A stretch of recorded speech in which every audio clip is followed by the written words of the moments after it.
the shadow of Montana's Bitterroot Mountains, two brothers arrived at an inheritance they never expected, carrying everything they owned in a duffel bag and a child's backpack. Marcus, 25, and hardened by years in St. Catherine's Orphanage, had promised his 7-year-old brother Eli a fresh start on their grandfather's farm, a place their late mother had spoken of only in whispers. When they finally stepped inside the century-old farmhouse after 2 days of driving, Marcus discovered something that made his blood run cold. Hidden beneath the kitchen floor was a padlocked trapdoor leading to a basement that shouldn't exist. In the dim light below, he found fresh supplies, recently used blankets, and evidence that someone had been living there. Their grandfather had died 6 months ago, alone. Who had been hiding in that basement, and why did Eli insist he could hear breathing from behind the sealed stone wall?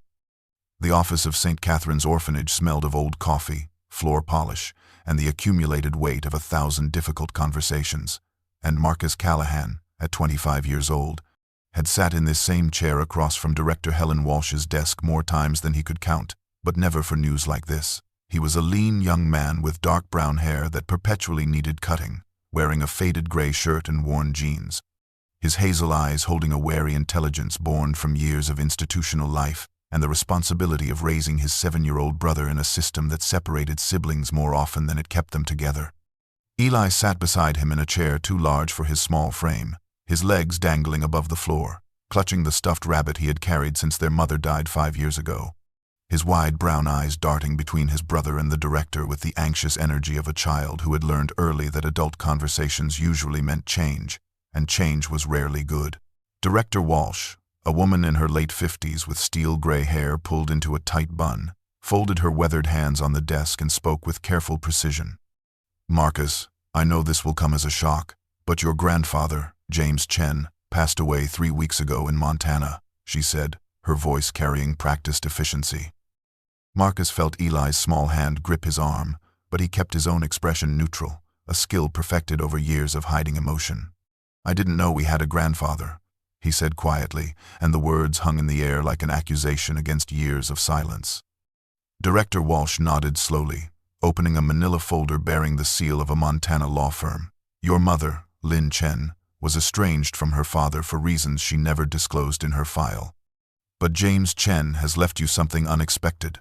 A farm in Montana, 160 acres in the Bitterroot Valley, along with the property and all its contents." She slid a thick envelope across the desk. Its paper yellowed with age, Marcus's name written in strong, angular handwriting across the front. He left specific instructions that this letter was to be given to you personally. Marcus took the envelope with hands that trembled slightly, broke the wax seal, and unfolded a single sheet of paper. The message was brief, written in the same commanding script. "Marcus, you don't know me, but I knew your mother, and I have watched over you and Eli from a distance since her death. The farm is yours. Everything you need to know is there, but trust the land, not the law. Protect your brother. There are people who will not want you there. Be ready. James Chen." Marcus read the words twice, cold understanding settling in his chest that this was not a simple inheritance but something complicated and dangerous. 2 hours later, Marcus stood in the small room he shared with Eli, their entire lives fitting into his worn duffel bag and Eli's faded backpack. The other boys in the dormitory watched with the mix of envy and relief that always accompanied a departure, each wondering if they would ever escape these walls. Eli folded his 3 shirts with careful precision, the way Marcus had taught him, then looked up with eyes too serious for 7 years old. "Is it going to be like Mom said? With the mountains and the big sky?" Marcus knelt down, zipping up his brother's backpack, the weight of their grandfather's cryptic warning heavy on his shoulders. "I don't know, buddy, but whatever it is, we face it together." The highway stretched endlessly before them, a ribbon of gray asphalt cutting through the vast expanse of the American West, and Marcus gripped the steering wheel of their borrowed 2010 Honda Civic with hands that had grown stiff from hours of driving, watching the landscape transform from the urban sprawl of their Oregon beginnings to the rolling farmlands of Idaho and finally into the dramatic mountain country of western Montana. Eli sat in the passenger seat, his small frame wrapped in a blanket despite the May warmth. The stuffed rabbit clutched against his chest as he stared out the window at the passing scenery with the quiet intensity of a child, trying to memorize every detail of a journey that felt like crossing into another world. The drive gave Marcus too much time to think, too much silence to fill with memories he had spent 5 years trying to bury, and his mind kept drifting back to their mother, Lin Chen, lying in that sterile hospital bed in the final days of the cancer that had hollowed her from the inside out. She had been only 32, far too young to die, and in those last morphine-hazed conversations, she had spoken of her childhood on a Montana farm with a father she described as brilliant and stubborn and impossibly principled, a man who had chosen his crusade over his family. He saw things others didn't want to see. She had whispered, her once beautiful face gaunt and pale against the white pillows, and he wouldn't stay quiet about it, even when they threatened him. Even when I begged him to stop for my sake. Marcus had been 20 then, barely more than a child himself, and he hadn't understood what she meant by crusade or threats, had assumed it was family drama magnified by time and bitterness. But now, with his grandfather's cryptic warning folded in his pocket, those fragmented stories took on a darker significance. Eli's voice broke through his thoughts, small and hesitant in the way it always was when he was working up the courage to ask something important. "Marcus, do you think Grandpa was nice?" Mom said he was smart, but she looked sad when she talked about him. Marcus glanced at his brother, saw the hope and fear warring in those two old eyes, and chose his words carefully. "I think he was complicated, buddy. And sometimes complicated people do things that hurt the ones they love, even when they're trying to do something good." They stopped for gas and food at a rest area outside of Missoula, the sun beginning its descent toward the jagged peaks that surrounded them, and while Eli used the bathroom and Marcus filled the tank, he noticed the black SUV parked at the far end of the lot, its windows tinted so dark they reflected the evening sky like mirrors. It was the third time he had seen that vehicle since they crossed into Montana, always maintaining a careful distance, always just barely visible in his rear-view mirror. And the Marine Corps training he had received during his brief enlistment before Eli was born whispered warnings in the back of his mind. Marcus made a point of memorizing the partial license plate, Montana tags beginning with 7J, before climbing back into the car, and as they pulled back onto the highway, the SUV waited exactly 3 minutes before following, maintaining that same calculated distance that spoke of professional surveillance rather than coincidence. He didn't mention it to Eli, didn't want to frighten his brother, but his eyes kept flicking to the rearview mirror as the mountains grew closer and the sun painted the sky in shades of orange and purple, and he wondered what exactly their grandfather had been involved in that warranted this kind of attention. What secrets waited for them on that remote farm that someone deemed important enough to track 2 orphans across state lines. The turnoff from the county road was marked only by a weathered wooden post with faded numbers that matched the property deed, and Marcus guided the Honda onto a narrow dirt track that wound through towering ponderosa pines and Douglas firs, their branches forming a dense canopy overhead that filtered the late afternoon sunlight into shifting patterns of gold and shadow.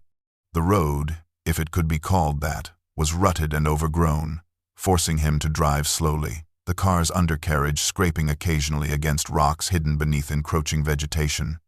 And with each passing mile, the sense of isolation grew heavier, more absolute, until it felt as though they were driving not just away from civilization but into a different era entirely.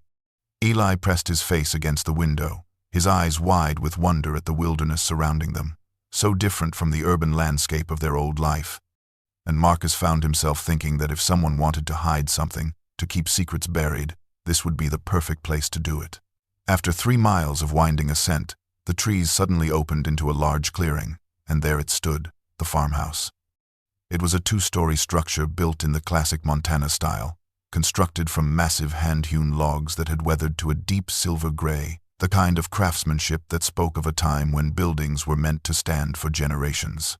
The steep roof was covered in dark green metal that showed patches of rust but no obvious holes, and a wide covered porch wrapped around the front and side, its railings still sturdy despite the peeling paint. Behind the house, Marcus could see a large red barn listing slightly to one side, and several smaller outbuildings in various states of decay, and beyond everything, the Bitterroot Mountains rose like ancient sentinels, their peaks still crowned with snow that glowed pink in the fading light. It should have been beautiful, the kind of postcard-perfect mountain homestead that people spent fortunes to acquire. But something about the scene made the hair on the back of Marcus's neck stand up. A primal warning system that had kept him alive in Afghanistan screaming that something was wrong. He put the car in park, but didn't turn off the engine, his eyes scanning the property with the systematic thoroughness of his military training, and that was when he saw the first sign. Fresh tire tracks in the mud near the barn, deep grooves that could only have been made within the last few days, certainly after the recent rain. His grandfather had been dead for 6 months. The lawyer had been clear about that. So who had been here? Marcus's gaze traveled to the farmhouse itself, and his breath caught as he noticed the second-floor window on the right side, slightly ajar, its white curtain fluttering in the breeze like a ghostly hand waving them forward. Director Walsh had given him a key, an old brass skeleton key that felt heavy in his pocket, but the window suggested someone might have entered without needing one. "Marcus, can we go inside?" Eli asked, his voice bright with excitement, unbuckling his seatbelt. But Marcus put a hand on his brother's shoulder, holding him in place. "Stay here for a minute, buddy. Let me check things out first." He stepped out of the car, his boots sinking slightly into the soft earth, and immediately felt it. The overwhelming sensation of being watched, of unseen eyes tracking his every movement from the dense tree line that pressed close on 3 sides of the clearing. The forest was too quiet, he realized. None of the bird calls or small animal sounds that should accompany a healthy wilderness, just an oppressive silence that made his pulse quicken. Marcus walked slowly toward the front porch, his hand instinctively moving to his hip where he used to carry his service weapon before remembering he was a civilian now, unarmed and responsible for a 7-year-old child in a place that felt increasingly like a trap. The porch steps creaked under his weight, solid despite their age, and as he reached for the doorknob, he noticed one final detail that sent ice water through his veins. A small, muddy bootprint on the weathered wood, recent enough that the mud was still slightly damp, pointing toward the door as if someone had stood exactly where he stood now, watching the road, waiting. Marcus had cleared the house room by room, finding nothing more threatening than dust, mouse droppings, and the accumulated debris of a life suddenly ended, and he had finally allowed Eli inside, watching as his brother's eyes grew wide at the high ceilings, the massive stone fireplace that dominated the main room, and the old furniture draped in sheets like sleeping ghosts. The kitchen was surprisingly large, clearly the heart of the home, with a cast-iron stove that looked like it belonged in a museum, open shelving lined with mason jars containing unidentifiable preserved foods, and a heavy wooden table scarred by decades of use. Eli, restless with the energy of a 7-year-old who had been confined to a car for 2 days, immediately began exploring, opening cupboards and peering into corners, while Marcus examined the papers he had found in his grandfather's desk, trying to make sense of property tax records and utility bills. It was Eli's voice, excited and curious, that pulled his attention. "Marcus, the floor sounds funny here." His brother was jumping up and down in the corner of the kitchen near the pantry, and even from across the room, Marcus could hear it, a distinctly hollow thump that contrasted sharply with the solid sound of the rest of the floorboards. Marcus crossed the kitchen quickly, kneeling beside Eli and pressing his palm against the wide planks, knocking with his knuckles the way his old platoon sergeant had taught him to check for hidden compartments in suspected insurgent safehouses. The sound was unmistakable, emptiness beneath, where there should have been either crawl space or foundation. He pulled a utility knife from his pocket and worked the blade into the seam between boards, prying gently, and felt something give. The boards weren't nailed down. They were resting on some kind of frame, designed to be lifted. Working methodically, Marcus removed 6 planks, each about 8 feet long, revealing what lay beneath, a heavy trapdoor made of reinforced wood banded with iron, and secured with a serious padlock that looked military-grade, the kind designed to resist cutting or prying. His heart hammered against his ribs as he stared at it, the implications racing through his mind. This wasn't on the property records. The lawyer had provided complete documentation, and there had been no mention of a basement, which meant his grandfather had built this in secret, had gone to considerable effort to hide it. "What is it?" Eli whispered, pressing close against Marcus's side, his earlier excitement replaced by a child's instinct that they had found something forbidden. "I don't know yet, buddy, but I'm going to find out." Marcus found tools in the barn. A rusted bolt cutter that still had enough strength in its jaws for one good job, and it took him 20 minutes of steady pressure to snap the padlock's hardened shackle. The sound of the lock breaking seemed impossibly loud in the quiet kitchen, and Marcus paused, listening, half expecting someone to come running, but only silence answered. He lifted the trapdoor, its hinges groaning in protest, and a wave of cool, damp air rushed up from below, carrying the faint scent of earth and something else, something human, sweat and fear and desperation. Marcus clicked on the flashlight he had retrieved from the car, its beam cutting through absolute darkness to reveal wooden steps descending into a space that shouldn't exist. "Stay here," he told Eli firmly, but his brother's hand gripped his shirt, and Marcus relented, knowing that leaving him alone would be worse. Together, they descended into the hidden basement, and what Marcus saw in the flashlight's beam made his blood run cold. A finished room, perhaps 15 feet square, with wooden walls and a dirt floor, and scattered throughout were the unmistakable signs of recent, sustained habitation.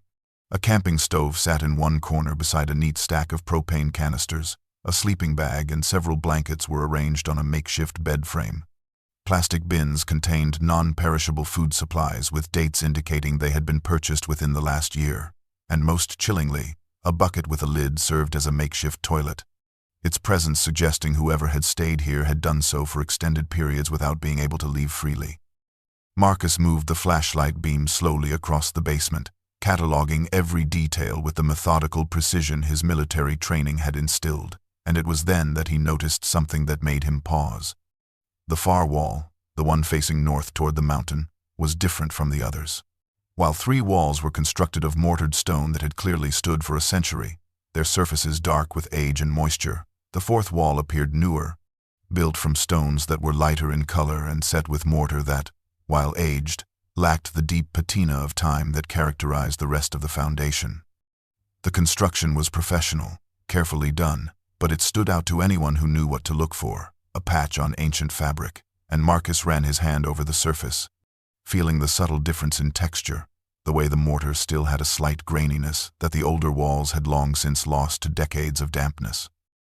The wall was roughly 8 feet wide and stretched from floor to ceiling, and as Marcus examined it more closely, he realized it wasn't a repair or reinforcement. It was a seal, built specifically to close off whatever lay beyond, to hide something or trap something or keep something contained.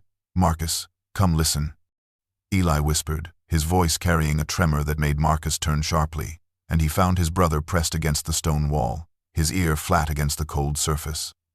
His small body rigid with concentration. "There's something behind here. I can hear it breathing." Marcus felt a chill that had nothing to do with the basement's cold air, but he forced himself to remain rational, to think logically rather than give in to the creeping dread that this place inspired. He knelt beside Eli, placing his own ear against the stone, listening intently, and for a moment he heard nothing but the profound silence of earth and stone. But then came a sound so faint he almost convinced himself he had imagined it. A soft, rhythmic whisper that could have been air moving through hidden cracks, water dripping in some concealed space, or, his mind whispered traitorously, the sound of someone breathing slowly and deliberately on the other side of the wall. "It's just the wind, buddy," Marcus said, pulling Eli away from the wall with more force than he intended, his own unease making his voice sharper than he meant it to be. "Old houses make all kinds of sounds. Air moving through spaces we can't see, maybe groundwater, nothing to worry about." But even as he spoke the words, he didn't fully believe them, and the look in Eli's eyes told him his brother didn't either.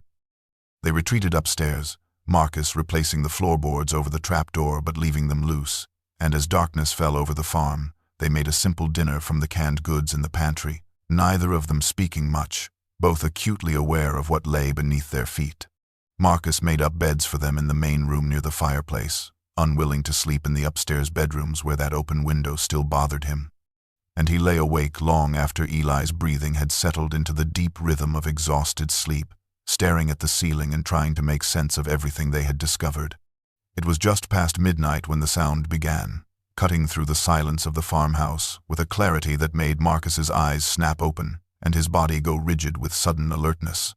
3 distinct taps, sharp and deliberate as if someone were striking wood with a metal object, then a pause of exactly 3 seconds, then 3 more taps, the pattern repeating with mechanical precision.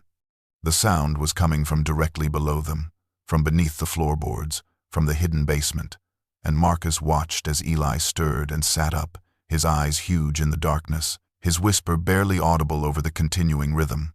"Marcus, someone's down there." The tapping had continued for 20 minutes before stopping as abruptly as it had begun, leaving Marcus and Eli huddled together on the makeshift beds, listening to the oppressive silence that followed. And neither of them had slept well for the remainder of the night, every creak of the old house making them flinch. When dawn finally broke, painting the mountains in shades of rose and gold, Marcus made a decision. They needed supplies, proper food and cleaning materials to make this place livable, and more importantly, he needed information about his grandfather and what had happened on this property. He left Eli with strict instructions to stay inside with the doors locked, the boy's frightened face nearly breaking his resolve.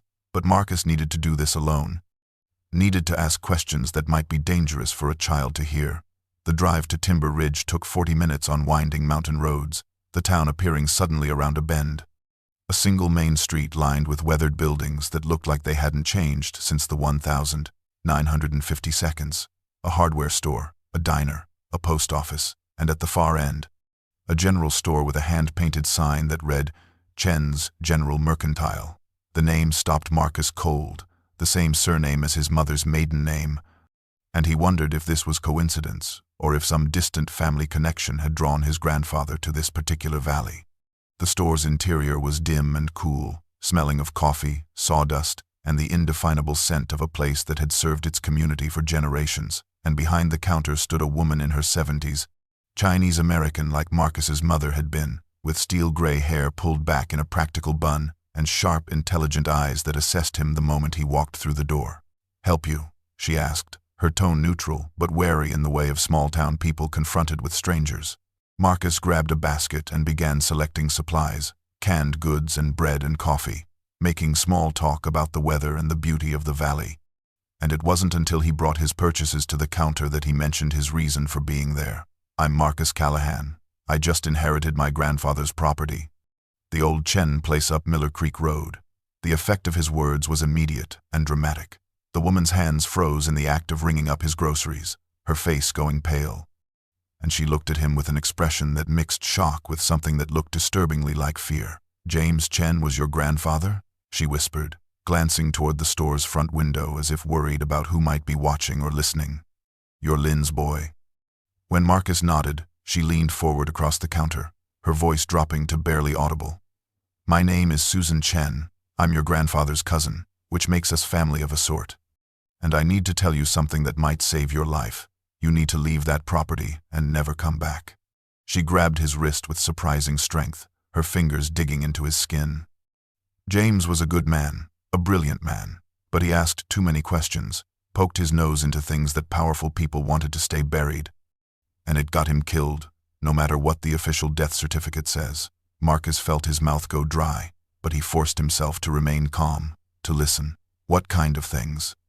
Susan's eyes darted to the window again, and she released his wrist, resuming the mechanical task of bagging his groceries as if they were discussing nothing more serious than the weather.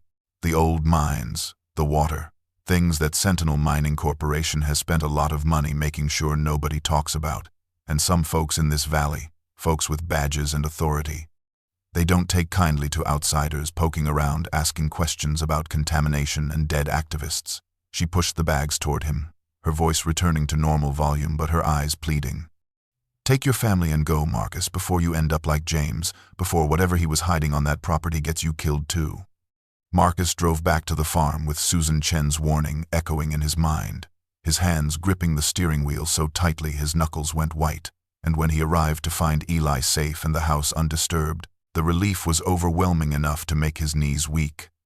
He unloaded the supplies, made lunch for his brother, and then, while Eli occupied himself with a book they had brought from the orphanage, Marcus began a systematic search of the farmhouse, looking not just at what was visible but for what might be hidden, the way his grandfather had hidden that basement beneath innocent floorboards.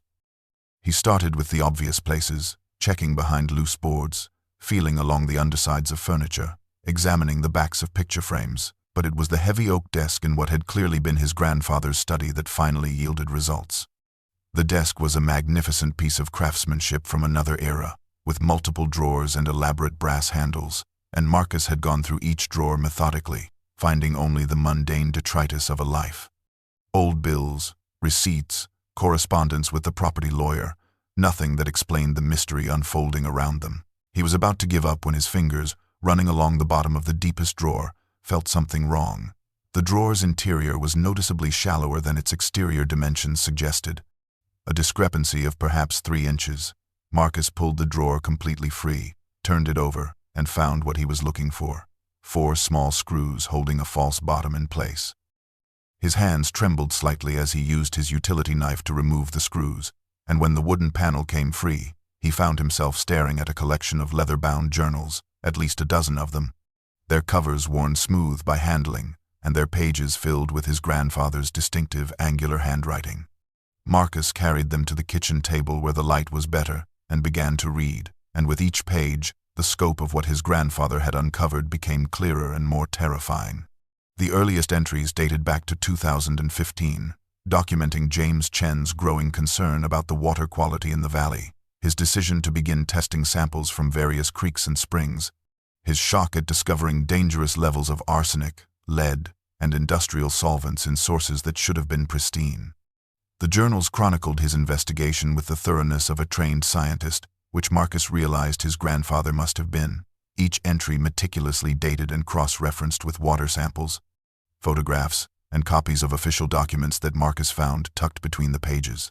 James had discovered that Sentinel Mining Corporation, which operated several abandoned mines in the surrounding mountains, had been illegally using the old shafts as dumping sites for toxic waste, saving millions in proper disposal costs while poisoning the watershed that supplied drinking water to 3 counties. The journals documented his attempts to report the contamination to state environmental officials, his growing frustration when his complaints were ignored or dismissed, and his slow, horrifying realization that the corruption ran deeper than he had imagined, that people in positions of authority were being paid to look the other way. The entries grew darker as they progressed, detailing the harassment campaign that began once Sentinel realized James wouldn't be silenced, county inspectors citing him for violations that didn't exist, anonymous threatening phone calls, his truck's brake lines cut, his property vandalized. But the most chilling sections dealt with the deaths of 3 environmental activists in the 1,990 seconds, people who had also tried to expose Sentinel's activities. Rebecca Thornton, found dead in her car at the bottom of a ravine in 1994, officially ruled an accident. David Park, who died in a house fire in 1996, and Michelle Reeves, who disappeared while hiking in 1998 and whose body was never found. James had collected evidence suggesting all 3 deaths were murders made to look like accidents, and he had written in the margins, "They will kill to protect this secret. I know too much. I need insurance." The final entry was dated February 10, just 2 days before the death certificate said James Chen had died of a heart attack, and the words were hurried, almost frantic. "They know I found the tunnel. Must move the evidence before." And then nothing, the sentence ending mid-thought as if he had been interrupted, as if someone had come through the door at that very moment. And Marcus stared at the unfinished words with a cold certainty settling in his chest that his grandfather's death had been no accident. Marcus had barely finished reading the last journal entry when he heard the sound of an approaching vehicle, the rumble of a powerful engine growing louder as it climbed the rutted dirt road, and his body went rigid with the instant alertness of a soldier hearing movement in hostile territory. He moved quickly to the window, positioning himself where he could see without being easily seen, and watched as a sleek black pickup truck, its paint job gleaming despite the dusty road, pulled into the clearing and stopped beside his aging Honda. The vehicle was new, expensive, the kind of truck that cost more than Marcus had earned in his entire life, and the man who stepped out matched it perfectly. Mid-40s, wearing khakis and a polo shirt with a corporate logo Marcus couldn't quite make out, his smile wide and practiced as he strode toward the farmhouse with the confident gait of someone who expected doors to open for him. Marcus stepped onto the porch before the man could knock, keeping his body language neutral but positioning himself to block the doorway, aware of Eli inside and determined that this stranger would not cross the threshold. "Can I help you?" Marcus asked, his tone flat and unwelcoming. The man's smile never wavered as he extended his hand. "Dale Mercer, I'm a land acquisition specialist with Sentinel Mining Corporation, and you must be Marcus Callahan. I heard in town that James Chen's grandson had finally arrived to claim the property." When Marcus didn't take the offered hand, Mercer lowered it smoothly, his smile tightening just slightly. "I know this must be an overwhelming time for you, inheriting property in a place you've never been, and I wanted to make things easier by presenting you with an opportunity that I think you'll find very attractive. He pulled a folded document from his back pocket, opening it to reveal what looked like a contract. Sentinel Mining is engaged in a land consolidation project in this valley, acquiring properties for environmental remediation and future development. And we're prepared to offer you $300,000 for this property, cash, closing within 30 days, which I think you'll agree is more than generous given the condition of the structures and the remote location. Marcus felt his jaw tighten, thinking of the journals hidden inside, of his grandfather's documentation, of exactly what kind of environmental remediation Sentinel was really interested in, covering up their crimes. "The property's not for sale," he said simply. Mercer's smile faltered, and for just a moment, something cold and calculating flickered behind his eyes before the pleasant mask snapped back into place. "I understand the sentimental attachment, family land and all that, but let's be realistic here. You're a young man with, I'm guessing, limited resources, and this place is going to be nothing but a money pit. There's no electricity, the well probably needs work, and we're talking about a 40-minute drive to the nearest grocery store." He leaned forward slightly, his voice taking on a confidential tone that Marcus instinctively distrusted. "Between you and me, your grandfather was a difficult man. He made things very complicated for everyone involved, but you don't have to follow in those footsteps. You can take this very generous offer, start fresh somewhere else with enough money to build a real future." The implied threat in those words, the suggestion that his grandfather's difficulty had led to his death, was barely veiled, and Marcus felt anger surge through him, hot and clarifying. "I said no."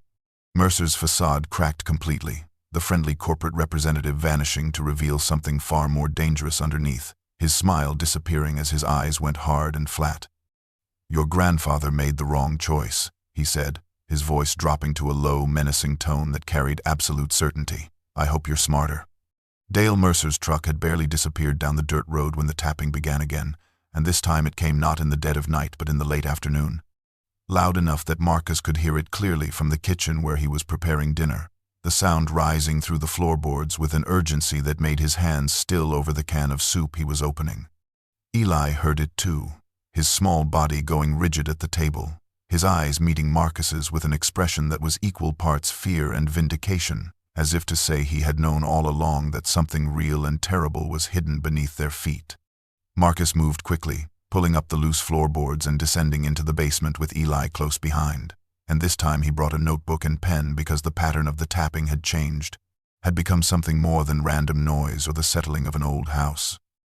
Standing in the cold darkness with only his flashlight for illumination, Marcus pressed his ear against the sealed stone wall and listened, really listened, counting the rhythm. 3 short taps, 3 long taps, 3 short taps, then a pause, then the pattern repeated. His blood ran cold as recognition slammed into him. SOS, the international distress signal. Dit da da da dit. Someone on the other side of that wall was deliberately, desperately signaling for help. "Marcus, what does it mean?" Eli whispered, his small hand gripping his brother's shirt. "It means someone's alive behind there," Marcus said, his voice tight with a combination of horror and determination, "and they've been trapped for God knows how long." He ran back upstairs, grabbed the tools from the barn, the hammer and chisel he had seen hanging on the wall, and returned to the basement with a grim purpose burning in his chest. If his grandfather had sealed someone behind this wall, Marcus would tear it down, and if his grandfather had been trying to protect someone by hiding them, then Marcus would finish what he started. He began at the top corner of the wall where the mortar looked slightly softer, placing the chisel carefully and tapping with the hammer, and the mortar crumbled more easily than he expected, suggesting it was indeed newer than the century-old construction surrounding it. For 2 hours he worked, his shoulders aching and his hands blistering, while Eli held the flashlight steady, and the tapping continued intermittently from beyond the wall, sometimes in the SOS pattern, sometimes in what Marcus thought might be other Morse code sequences he couldn't quite decipher. By the time darkness fell completely and he was forced to stop, exhausted and covered in stone dust, he had removed mortar from around 5 stones in the upper left quadrant, loosening them enough that he was confident he could pry them free the next day. That night, Marcus slept fitfully, his dreams filled with images of skeletal hands reaching through gaps in stone walls, and when he woke at dawn and descended immediately into the basement to continue his work, he stopped dead at the foot of the stairs, his flashlight beam revealing an impossibility that made his skin crawl. The section of wall he had spent hours working on was completely restored. The 5 stones he had loosened were back in place, and fresh gray mortar filled every crack and crevice he had opened, the surface smooth and pristine as if his work had never happened. Marcus ran his fingers over the wall in disbelief, and the mortar was still slightly damp, meaning someone had been here during the night, had come into the basement while he and Eli slept upstairs, had undone his progress and resealed the wall, and the violation of that intrusion, the knowledge that someone had crept through their house in darkness, made rage and fear war in his chest in equal measure. Marcus spent the morning in a state of barely controlled fury, his mind racing through possibilities of who could have entered their home in the night and resealed that wall. Whether it was Dale Mercer or his associates, whether the same people who had been living in the basement before their arrival were still maintaining access through some entrance he hadn't discovered. And the paranoia that came with such thoughts was exhausting, making him jump at every sound and see threats in every shadow. Eli, sensing his brother's dark mood and wanting to help in the way children do, asked if he could explore the barn, and Marcus, needing time to think and not wanting Eli to see him at his most anxious, agreed with the stern warning to stay within shouting distance and not climb on anything that looked unstable. The barn was a massive structure, easily 60 feet long, its red paint faded to a pale pink in places and entirely gone in others, revealing the weathered gray wood beneath. And Marcus watched from the porch as Eli disappeared through the large sliding door, his small figure swallowed by the shadowy interior. An hour passed, then another, and Marcus was about to call Eli back when his brother came running from the barn, his face flushed with excitement rather than fear, waving something in his hand. "Marcus, you have to see what I found. There's a whole secret room in there." Eli was breathless, pulling at Marcus's sleeve with an insistence that couldn't be ignored, and together they crossed the yard to the barn, its interior cool and dim, smelling of old hay and motor oil, and the accumulated scent of decades. Eli led him to what appeared to be a solid wall at the far end, constructed of vertical boards that matched the rest of the barn's interior. But when Eli pushed on a specific board, a section of the wall swung inward on hidden hinges, revealing a space perhaps 20 feet square that had been completely invisible from the main barn floor. Marcus stepped through the hidden door, and his flashlight beam revealed a workshop that took his breath away. The walls were covered with large topographical maps marked with colored lines and annotations in his grandfather's handwriting. A sturdy workbench held rock samples, testing equipment, and what looked like mining surveying tools. And most striking of all, dozens of photographs were pinned to a corkboard, images of tunnel entrances, underground chambers, and people Marcus didn't recognize. His eyes were drawn to one photograph in particular, larger than the others and positioned centrally. His grandfather, looking perhaps 10 years younger and healthier than Marcus had imagined, standing beside a woman in her 30s with dark hair pulled back in a ponytail, both wearing mining helmets with lights, both smiling at the camera with the easy familiarity of colleagues who had worked together for a long time. The woman was striking, with intelligent eyes and a confident posture, and Marcus felt certain he had never seen her before, had no idea who she might be. He unpinned the photograph, turning it over, and found writing on the back in his grandfather's hand. "Sarah and me at the eastern entrance, April 2023. We finally found where it connects to the old Shepherd mine. They can't know we found it. Too dangerous. Must document everything before making it public. S insists we need more samples." Marcus stared at the date, his mind reeling. April 2023 was less than a year ago, meaning this photograph and whatever discovery it documented was recent. And the woman, this Sarah, might still be alive, might know what happened to his grandfather, might even be the person trapped behind that sealed wall, and suddenly, everything clicked into place with horrifying clarity. The discovery in the barn had prompted Marcus to make a decision. They needed more supplies, proper tools for breaking through stone walls, and most importantly, he needed to make copies of everything his grandfather had documented in case something happened to the originals. The next morning, he and Eli drove back to Timber Ridge, where Marcus purchased a sledgehammer, a pry bar, heavy work gloves, and at the small print shop next to the post office. He used their scanner to photograph every single page of his grandfather's journals, uploading the images to a secure cloud storage account he created specifically for this purpose, his military paranoia about redundant backups finally proving useful. They were gone for nearly 4 hours, and the sun was beginning its descent toward the mountains when they returned. But Marcus knew something was wrong the moment the farmhouse came into view. The front door, which he had carefully locked before leaving, stood wide open, swinging slightly in the afternoon breeze. His first instinct was to keep Eli safe, and he made his brother stay in the car with the doors locked and the keys in the ignition, with strict instructions to drive away if anything dangerous happened, if Marcus didn't come back within 10 minutes, if anyone other than Marcus approached the vehicle. Marcus moved toward the house with his heart hammering, wishing desperately that he had a weapon, and when he stepped through the open door, the destruction that greeted him was systematic and thorough. Every drawer had been pulled out and dumped, every cushion sliced open, every shelf cleared, books and papers scattered across the floor in a chaos that spoke of frantic searching. Whoever had done this was looking for something specific, and they had torn through the house with professional efficiency, leaving no space unexamined. Marcus moved through each room, his jaw clenched tight, cataloging the damage, and when he reached his grandfather's study, his stomach dropped. The desk drawers had been completely removed and smashed. The false bottom that had hidden the journals pried open and discarded, and the journals themselves were gone, every single leather-bound volume taken. For a moment, panic threatened to overwhelm him, but then he remembered the photographs safely stored in the cloud, the insurance policy his paranoia had prompted him to create, and he felt a grim satisfaction that whoever had done this had won nothing but paper.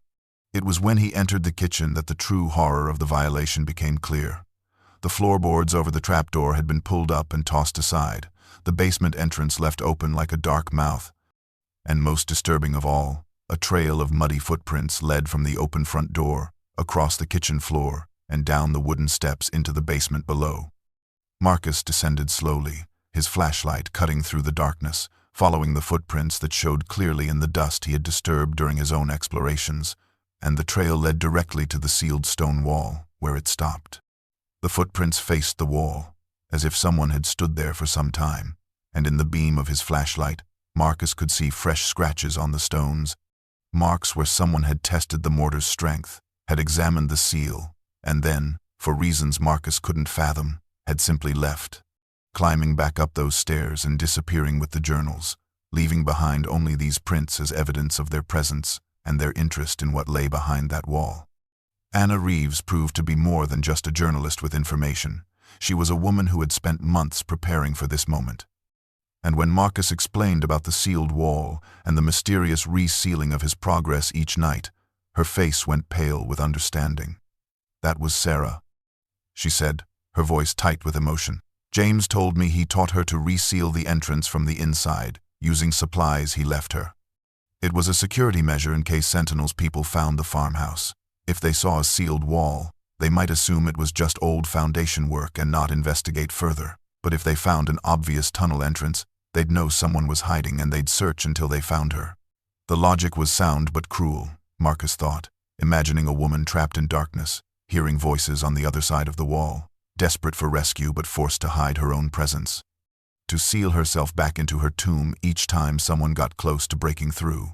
Anna had brought proper equipment, including a battery-powered rotary hammer drill that would make quick work of the mortar, and together with Marcus, while Eli stayed upstairs with strict instructions to watch for approaching vehicles, they descended into the basement and began the work in earnest.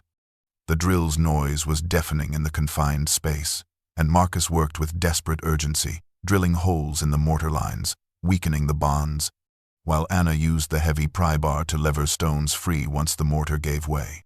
Within an hour, they had created an opening large enough for a person to squeeze through, and Marcus shone his flashlight into the gap, revealing not a sealed room as he had imagined, but a tunnel, narrow and rough-hewn, sloping downward into absolute darkness. "Sarah," Anna called into the opening, her voice echoing down the passage. "Sarah, it's Anna Reeves, James's friend. We're here to help you. We know you've been trapped. Please respond if you can hear me." For a long moment, there was only silence, and Marcus felt a terrible dread that they were too late, that whoever had been tapping those desperate SOS signals had finally succumbed to starvation or despair. But then came a sound that made both of them freeze. A faint scraping noise, like something being dragged across stone, growing slowly closer. Marcus widened the opening enough to climb through, and with Anna behind him, they moved down the tunnel, their flashlights revealing rough walls carved by hand tools, support beams that looked decades old, and a floor that sloped steadily downward. The tunnel extended much farther than Marcus had anticipated, perhaps a quarter-mile, and the air grew colder and damper as they descended, until finally the passage opened into a much larger space. A chamber that Marcus recognized as part of an old mine shaft, with rusted rail tracks on the floor and timber supports that groaned ominously above their heads. In the far corner, illuminated by their flashlights, was a figure that barely looked human, a woman sitting propped against the stone wall, wrapped in filthy blankets, her face gaunt and pale as death. Her dark hair matted and hanging limply around her shoulders, but her eyes, when they opened and focused on the lights, held a fierce intelligence that even months of captivity couldn't extinguish. "Anna?" The woman croaked, her voice a dry whisper from a throat that had spoken to no one but stone walls for half a year. "You found me. Oh God, you finally found me. James said someone would come. He promised, but he stopped bringing supplies, and I thought. Her voice broke, and tears began streaming down her hollow cheeks. Anna rushed forward, kneeling beside the woman and wrapping her arms around the skeletal frame. "Sarah, we've got you. You're safe now. We're going to get you out of here." Marcus stood back, his flashlight beam taking in the evidence of Sarah Martinez's imprisonment. Empty water bottles stacked neatly against one wall. Carefully rationed food supplies that were almost depleted, a camping toilet, notebooks filled with what looked like scientific observations, and most heartbreaking of all, a calendar scratched into the stone wall with precise marks counting the days, 186 marks total, 6 months of unimaginable loneliness and fear. Getting Sarah Martinez out of the mine tunnel and back to the farmhouse was a slow, agonizing process, her legs barely able to support her weight after months of limited movement, and Marcus ended up carrying her the last 100 yards while Anna gathered what supplies and notebooks Sarah insisted they couldn't leave behind. Once in the farmhouse, with Sarah wrapped in clean blankets and sipping water in careful small amounts, her body too depleted to handle more, the full horror of what had happened began to emerge in a story that came out in fits and starts, interrupted by tears and long silences as Sarah gathered the strength to continue. "I was Sentinel Mining's lead geologist for the Montana operations," she began, her voice still hoarse and weak but growing stronger with each sentence, with each unburdening of the terrible knowledge she had carried alone for so long. "I was good at my job, maybe too good, because in March of last year I was conducting routine surveys of the abandoned mine shafts that Sentinel officially closed in the 1980 seconds, and I found anomalies in the geological readings, chemical signatures that shouldn't have been there in naturally occurring rock formations." She paused to drink more water, her hands trembling. "I went into the old Shepherd mine to investigate. The one James and I are standing in front of in that photograph you found, and what I discovered made me physically ill. They had been using the mine shafts as dumping sites for toxic industrial waste, not just from their own operations but from other companies who paid them disposal fees, thousands of barrels of chemicals, heavy metals, solvents, all of it just thrown into the old tunnels where it was leaching into the groundwater, poisoning everything downstream for 3 counties. Anna was taking notes, her face grim but unsurprised, while Marcus listened with growing rage, thinking of families downstream who had no idea their water was killing them slowly. "I did what any responsible scientist would do," Sarah continued, her voice breaking slightly. "I compiled my findings, documented everything with photographs and samples, and I reported it through official channels to my supervisors at Sentinel, thinking surely once they knew the extent of the contamination they would take immediate action to remediate it. But I was so naive, so stupid," she laughed bitterly. "Within a week, I was called into a meeting with Dale Mercer and 2 men I'd never seen before, men who didn't work for Sentinel officially but who radiated the kind of cold menace that made my skin crawl. And they told me that I had misinterpreted my data, that my findings were flawed, and that if I valued my career and my freedom, I would destroy all my evidence and never speak of this again." Sarah's hands clenched into fists. "I refused, told them I was going to the EPA, to the State Environmental Agency, to the press if necessary, and that was when they destroyed me. Within 24 hours, I was fired and escorted from the property, and by the end of that week, I was arrested on charges of stealing proprietary company data, espionage, and fraud. They had manufactured evidence so convincing that even my own lawyer looked at me like I was a criminal." Marcus saw Anna nodding, clearly having heard parts of this story before, but Sarah wasn't finished. "The charges were eventually dropped for lack of evidence, but by then my reputation was destroyed. I couldn't get another job in my field. And worse, I started receiving threats. Anonymous calls telling me that accidents happen to people who don't know when to keep quiet. My apartment was broken into twice, my car was vandalized, and I realized these people weren't going to stop until I was either silenced or dead. She looked directly at Marcus now, her sunken eyes holding his. That's when your grandfather found me. I had published a desperate article on an environmental blog about what I'd discovered, and James contacted me. Told me he'd been investigating Sentinel independently for years, that he believed me, and that he could help me. He offered me sanctuary in the mine tunnel, a place connected to his property where Sentinel's people couldn't find me. And he promised he would gather enough evidence to not only clear my name, but to bring down the entire criminal operation. Tears were flowing freely down Sarah's cheeks now. James was brilliant and brave, and he was murdered for it. He came to see me on February 12th, brought supplies, and told me he had finally collected everything we needed. Internal documents from a whistleblower inside Sentinel, his own extensive water testing data, my testimony, and geological surveys proving the dumping. He said we'd go public within a week, that he just needed to make copies of everything and get them into safe hands. But he never came back.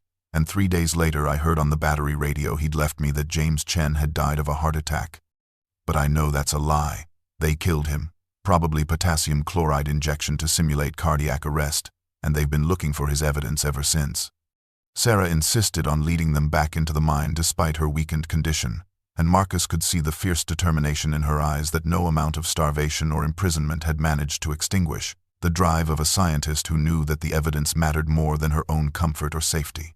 They waited until nightfall to minimize the risk of being observed, and with Eli once again stationed as lookout with Anna's cell phone and instructions to call if anyone approached.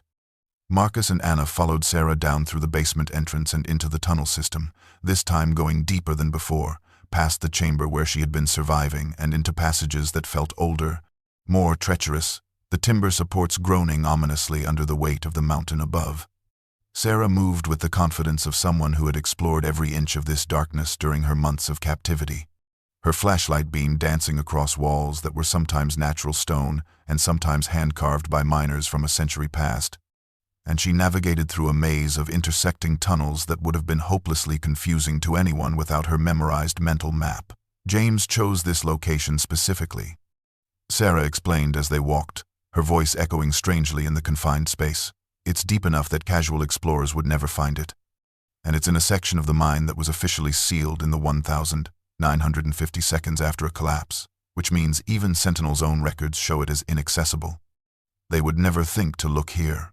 After 20 minutes of careful progress through increasingly narrow passages, Sarah stopped at what appeared to be a dead end. A wall of collapsed rock and timber that blocked further progress, but she moved to the left side and began pulling away stones that Marcus now realized had been carefully stacked rather than naturally fallen. Behind the false collapse was an opening just large enough to crawl through, and one by one they squeezed into a small chamber beyond, perhaps 10 feet square, that had been carved out of solid rock. Marcus swept his flashlight around the space and felt his breath catch at what the beam revealed. This was not just a hiding place, but a comprehensive archive of environmental crime. A repository of evidence so extensive and meticulously organized that it represented years of dangerous, painstaking work. Along one wall were shelves constructed from scrap wood, holding dozens of glass jars filled with water samples, each carefully labeled with dates, locations, and GPS coordinates. The liquid in many of them showing visible discoloration or oily sheens that made Marcus's stomach turn. Next to the water samples were plastic bins containing soil samples, rock specimens, and what looked like pieces of deteriorated metal barrels, all tagged and documented with the precision of a professional scientific investigation. The far wall held something even more damning, several waterproof containers stacked carefully, and when Sarah opened the first one, Marcus saw dozens of manila folders containing what appeared to be internal Sentinel mining documents, emails, memos, financial records, all marked with corporate logos and classification stamps. James had a source inside the company. Sarah explained, her hands reverently touching the folders. Someone in middle management who was horrified by what they were seeing but too afraid to come forward publicly. They fed him documents for 3 years, evidence of payments to officials, disposal contracts with other corporations. internal assessments that proved Sentinel knew exactly how toxic their dumping operation was and chose profit over human lives. Anna was photographing everything, her camera flash creating stark shadows in the confined space. Her journalist's instincts understanding that they needed to document the evidence before something happened to it. The second waterproof container held something even more powerful. Several thumb drives and an old laptop. And when Sarah powered up the laptop using a battery pack, James had left her. She showed them video files that made Marcus's hands clench into fists. The footage, shot from a concealed position, showed Sentinel mining trucks arriving at various mine entrances in the dead of night, their beds loaded with barrels marked with hazardous material warnings, and in grainy night vision the videos captured workers in protective gear rolling the barrels into tunnel entrances and leaving them there. Dump run after dump run. A systematic operation that had clearly been going on for years. James spent 2 years collecting this footage, Sarah said, her voice thick with emotion. He set up trail cameras disguised as birdwatching equipment at 6 different mine sites, all of them on public land where he had every legal right to be, and he captured over 40 separate dumping operations, with clear images of license plates, company logos, and in some cases even the faces of the drivers and workers involved. Marcus stared at the evidence surrounding them, understanding finally why his grandfather had been killed, why Sentinel had torn apart the farmhouse, why they had been so desperate to buy the property. This cash represented not just individual crimes but a conspiracy involving corporate executives, local officials, and systematic environmental destruction on a scale that would generate headlines for years and criminal prosecutions that could bring down an entire company. Marcus had made what he thought was the right decision that morning. The decision of a law-abiding citizen who had just discovered evidence of massive criminal activity. He called the sheriff's office, explained that he had urgent information about illegal dumping operations and that he needed protection for witnesses, and Sheriff Wade Carter had responded with a professionalism that seemed reassuring, promising to come personally with backup to ensure their safety. Looking back now, standing in his farmhouse living room with his hands zip-tied behind his back and a deputy's gun pointed at his chest, Marcus realized his fatal mistake had been trusting the very system his grandfather had learned was corrupted from within. Sheriff Carter stood in the center of the room, a big man in his 50s with a face that had probably once inspired trust, the kind of face that won elections in rural counties where people valued the appearance of solid, dependable authority. But now that mask had slipped, revealing something cold and calculating underneath as he surveyed the 3 people he had just placed under arrest, Marcus, Anna, and Sarah, who was still so weak she could barely stand. Marcus Callahan, Anna Reeves, and Dr. Sarah Martinez, you are all under arrest for trespassing on posted mining property, theft of corporate materials, and conspiracy to commit industrial espionage, Carter said, his voice carrying the practiced authority of someone who had delivered this speech many times before, and Marcus noticed how the words were carefully chosen. Charges that would justify holding them without bail. Charges serious enough that they could disappear into the legal system for months. Sheriff, you know those charges are fabricated, Anna said, her voice steady despite the fear Marcus could see in her eyes. We're on private property. Marcus owns this land. And the materials we've collected are evidence of criminal activity by Sentinel Mining. Evidence that proves. Carter's laugh cut her off, a harsh sound devoid of humor. Evidence? You mean the stolen company property you were planning to sell to competitors? The falsified water samples you manufactured to support a shakedown scheme? That evidence? He pulled a folder from his jacket, tossing it onto the table. I've got sworn statements from Sentinel executives documenting your harassment campaign, Dr. Martinez, your theft of proprietary data, your threats to fabricate environmental violations unless the company paid you off. And as for you, Miss Reeves, your history of activist journalism makes you a perfect accomplice for this kind of fraud. The lies were so smooth, so professionally constructed, that Marcus understood this wasn't improvised, but rather a legal trap that had been prepared in advance, waiting for the moment when his grandfather's evidence finally surfaced. Carter turned to Marcus, his expression almost pitying. And you, son, you're just a dupe.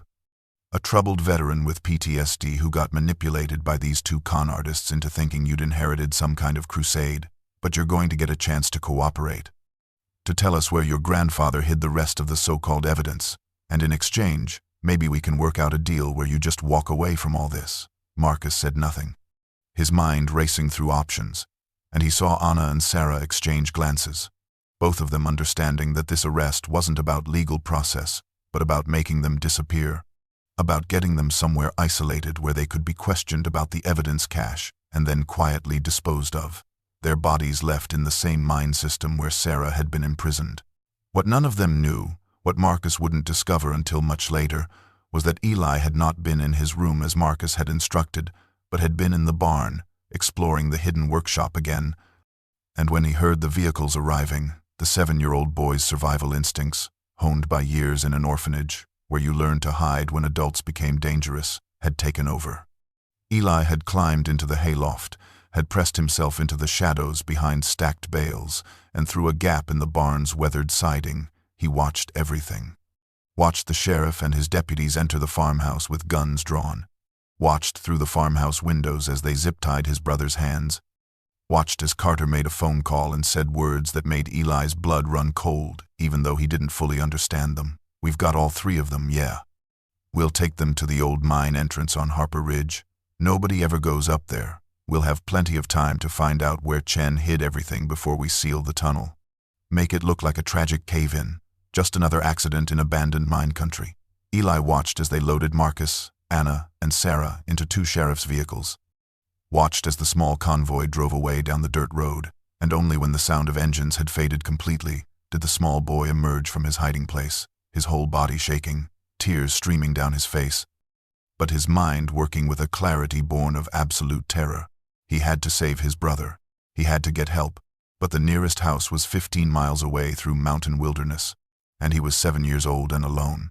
Eli stood in the empty farmhouse, the silence pressing down on him like a physical weight, and for several long minutes he simply cried, the fear and helplessness overwhelming his small frame.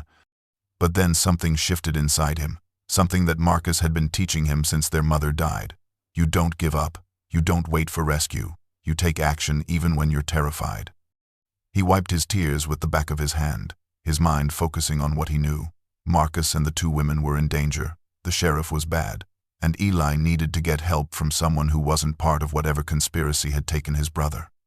He remembered Marcus showing him the tunnel system beneath the farmhouse, remembered his brother explaining that it connected to the old mine, and that there were multiple exits scattered throughout the property, one of them emerging near the eastern boundary fence, far from the main road where the sheriff's cars might still be watching. Eli grabbed his backpack, stuffed it with the granola bars Marcus had bought in town, 2 bottles of water, and most importantly, the photograph of his grandfather and Dr. Martinez that he had taken from the barn workshop, evidence that might help convince someone that his story was real. He descended into the basement, his small flashlight clutched in one hand, his stuffed rabbit tucked under his arm because even though he was trying to be brave, he was still 7, and he needed something familiar to hold on to. The tunnel was terrifying in a way it hadn't been with Marcus beside him, every shadow seeming to hide something dangerous, every echo making him flinch. But Eli forced himself to keep moving, following the path Marcus had shown him earlier when they had explored together, counting his steps the way his brother had taught him so he wouldn't get lost in the maze of passages. After what felt like hours but was probably only 20 minutes, he found the eastern exit, a narrow opening concealed behind a screen of overgrown brush, and he emerged into the fading afternoon light, his clothes dirty and his hands scraped from crawling through tight spaces, but free and unobserved.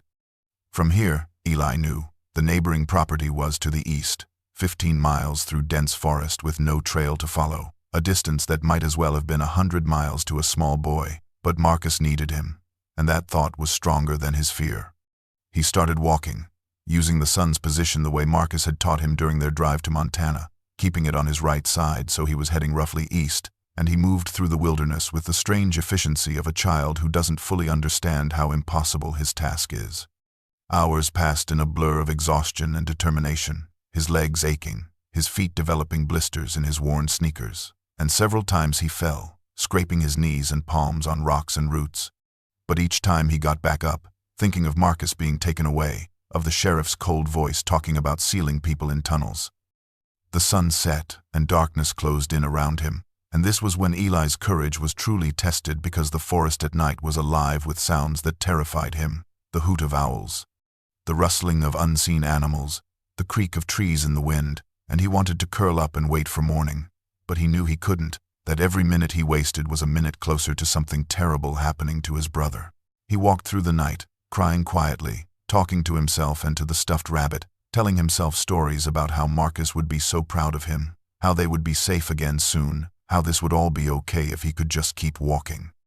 Dawn found him stumbling through a clearing, his clothes torn, his face scratched from branches, his water bottles empty and his legs barely able to hold him upright, and it was then that he saw it. A small farmhouse in the distance, smoke rising from its chimney, a light in the window, and with the last of his strength, Eli began to run. He collapsed on the front porch, his small fists hammering on the door, and when it opened, an elderly man with kind eyes and white hair looked down at him in shock. "Please."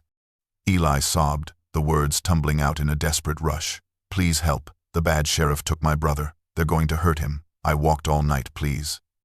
My name is Eli Callahan, and my grandpa was James Chen, and please help." The man, Tom Whitmore, who had been James Chen's friend for 20 years, took one look at the exhausted, terrified child on his doorstep and made a decision that would save 3 lives. "Grace." He called into the house, his voice urgent but calm. "Grace, get the first aid kit. James's grandson is here and he's in trouble." And then he scooped Eli up in strong arms, carrying him inside to safety. The mine shaft where Sheriff Carter had taken them was not the same section where Sarah had been hiding, but rather a much older part of the system. A chamber deep in the mountain where the air was thin and cold and the darkness seemed absolute beyond the harsh glare of the portable work lights the sheriff's men had set up. Marcus, Anna, and Sarah sat with their backs against the rough stone wall, their hands still zip-tied, while Carter and his 3 deputies stood guard at the tunnel entrance, their weapons drawn. And the atmosphere was thick with the tension of people waiting for something to begin, something terrible and final. It was perhaps an hour after their arrival when Marcus heard new voices echoing down the tunnel, and 4 men emerged into the chamber, not wearing sheriff's uniforms, but dressed in tactical gear that spoke of private security or military contractors, and leading them was a man Marcus recognized from one of his grandfather's photographs. Jack Brennan, Sentinel Mining's head of security, a former Special Forces operator turned corporate enforcer with a reputation, Anna had told him, for making problems disappear. Brennan was in his late 40s, built like a linebacker, with cold gray eyes that assessed the 3 prisoners with the detached professionalism of someone who had done this kind of work many times before. And when he spoke, his voice was calm, almost conversational, which somehow made it more frightening. "Dr. Martinez, it's been a long time. We thought you died in that mine collapse. What a pleasant surprise to find you're still with us," he said, and Sarah visibly flinched at the reminder that these people had already tried to kill her once. Brennan turned to Carter. "You've searched the farmhouse, the barn, everywhere?" The sheriff nodded. "Tore the place apart, found some journals, but they were just personal notes, nothing that could hurt the company. Whatever Chen had, the real evidence, it's not in any obvious location." Brennan's jaw tightened and he turned back to Marcus. "Your grandfather was a clever man, too clever for his own good, but he made one mistake. He thought he could hide evidence well enough that we'd never find it. And now, you're going to tell me exactly where he put it. Every water sample, every document, every piece of video footage. You're going to give me locations, and I'm going to verify them. And if you cooperate, I'll make this quick and painless. If you don't, well, there are ways to make people talk that don't leave marks anyone will ever see." Marcus met his gaze without flinching, his Marine training helping him control the fear that threatened to overwhelm him. "And if I tell you, you'll kill us anyway, so why would I give you anything?" Brennan smiled, and it was the smile of a predator who enjoyed the hunt. "Because if you don't tell me, I'll start with her," he gestured to Sarah, "and I'll make you watch while my men take her apart piece by piece until you beg to tell me what I want to know. So the question isn't whether you'll talk, it's whether you'll make everyone suffer first." It was then that Marcus heard it, a sound from deeper in the tunnel system, a faint scraping noise that made Brennan's head snap around, his hand moving to his sidearm. "What was that?" one of his men asked, raising his rifle toward the dark passage that led deeper into the mountain. "Probably just rocks settling," Carter said nervously, but Brennan wasn't convinced, and he gestured for 2 of his men to investigate. Watching as they disappeared into the darkness with their weapon lights cutting pale beams through the gloom. The distraction was brief, but it was enough. Marcus had been working at the zip tie binding his wrists since they arrived, using a technique he'd learned in survival training. rubbing the plastic against a sharp edge of rock behind him, and in that moment when everyone's attention was on the tunnel, the tie finally gave way. He didn't move, didn't give any indication that his hands were now free, just kept his arms positioned as if still bound, waiting for an opportunity, and beside him he felt Anna shift slightly, understanding somehow that something had changed. Brennan's men returned, reporting nothing but empty tunnels, and the interrogation was about to resume when Marcus made his move. He had spent the hours of captivity studying the maps his grandfather had shown him, memorizing the layout of this section of the mine, and he knew something Brennan didn't. There was a secondary passage 15 feet to their left, concealed behind a partial collapse, a route that led deeper into the mountain, and ultimately connected to the section where his grandfather had hidden the evidence cache. In one fluid motion, Marcus surged to his feet, grabbed the nearest work light and hurled it at Brennan's face, then dove toward Anna and Sarah, shouting, "Run!" As the chamber plunged into chaos, gunfire echoing off stone walls, and the three of them scrambled into the darkness of the deeper tunnels, with Brennan's furious voice screaming orders behind them.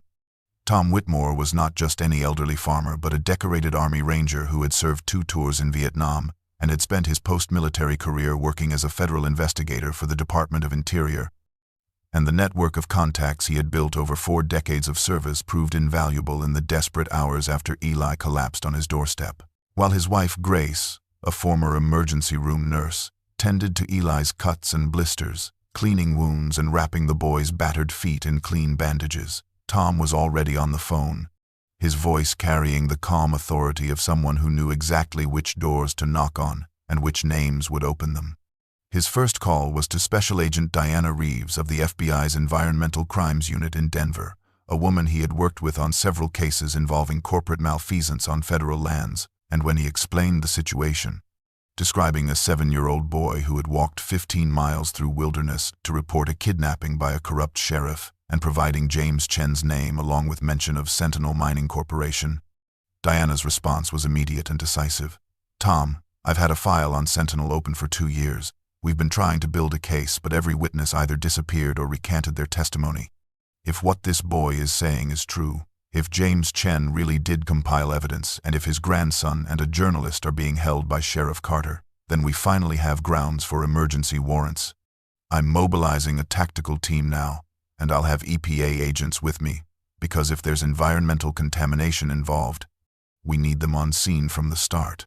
Tom's second call was to his old Ranger buddy, Marcus Holloway, who now ran a private security firm staffed entirely by special operations veterans, men who understood that sometimes the good guys needed backup when official channels moved too slowly. "Mark, I need a favor, the kind we used to do in the old days when the brass wanted plausible deniability," Tom said, his voice dropping low even though Grace and Eli were the only ones in the house. "I've got a situation with a corrupt county sheriff, armed corporate security, and 3 civilians who are probably going to be dead in the next few hours if someone doesn't intervene. Can you get a team to these coordinates within 2 hours? Marcus Holloway's response was exactly what Tom had hoped for. "We'll be there in 90 minutes, armed and ready. You just make sure the feds know we're friendly when they arrive." The federal response was faster than Tom had dared hope. Within 3 hours of Eli's arrival, a convoy of black SUVs and tactical vehicles was racing through the Montana wilderness toward the coordinates Tom had provided, coordinates he had extracted from Eli's description of the route the sheriff's vehicles had taken and cross-referenced with his own knowledge of the old mine systems in the region. Special Agent Diana Reeves had obtained emergency warrants based on Eli's testimony, which Grace had videotaped on her phone to preserve the 7-year-old's statement while his memory was fresh, and Tom's sworn affidavit describing his friendship with James Chen and his knowledge of the deceased man's investigation into Sentinel Mining's illegal activities. The warrants were broad and powerful. Authorization to arrest Sheriff Wade Carter and any associates on charges of kidnapping, conspiracy, and obstruction of justice, along with authority to search any Sentinel Mining property in the county for evidence of environmental crimes. The FBI tactical team, 15 agents in full gear, arrived at Harper Ridge just as the sun was beginning its descent toward the mountains, and they were joined by a dozen EPA investigators, 2 of Marcus Holloway's security contractors who had arrived 10 minutes earlier to provide reconnaissance, and Tom Whitmore himself, who refused to stay behind despite his 70 years. insisting that he knew these mountains better than any of them and that James Chen had been his friend. What they found when they surrounded the old mine entrance made Diana Reeves's blood run cold. Sentinel security vehicles parked in a rough circle around a tunnel opening, armed men in tactical gear taking positions, and most alarming, 2 men placing what looked like demolition charges on the wooden support beams at the tunnel entrance, the kind of charges designed to collapse the entire structure and seal everything inside under thousands of tons of rock. Jack Brennan was standing near his truck, barking orders into a radio, when he saw the federal vehicles emerge from the tree line, and for just a moment his face registered shock before his training took over and he reached for his sidearm. But Diana Reeves's voice, amplified through a bullhorn, cut through the mountain air with unmistakable authority. FBI, put down your weapons and step away from that mine entrance. Jack Brennan, you are under arrest. Sheriff Wade Carter, you are under arrest. Anyone who moves toward those detonators will be fired upon. This is your only warning.